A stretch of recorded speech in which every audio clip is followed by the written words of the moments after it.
ടെറസിൽ നിന്ന് കിളിച്ചൊന്ന് കിട്ടിയ ചേനകളാണ് ഇതെല്ലാം. ടെറസിൽ നിന്ന് ഇതെല്ലാം ഇത് കാച്ചിലാണ്. ഇതെല്ലാം ഇത് കാച്ചിൽ. ഇതാണെങ്കിൽ നനകിഴങ്ങ് ഇതെല്ലാം ചേനകളാണ്. ഇതെല്ലാം മൊത്തം ടെറസിൽ നിന്ന് കിട്ടിയതാണ്. ഇതൊന്നും വിശ്വസിക്കാൻ പറ്റത്തില്ല. ഒരെണ്ണം പോലും നട്ടതല്ല.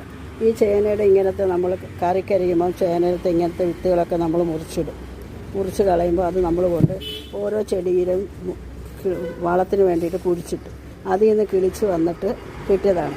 ഇത്രയുള്ളൊരു ചേനയാണ്. ഇത്രയുള്ള ഒരു ചേന വിത്തിൽ നിന്നാണ് അത് വലുതായി. പിന്നെ ഇത് അടുത്ത പ്രാവശ്യം ഇത്രയായി അത് പിന്നെ ഇത്രയായി.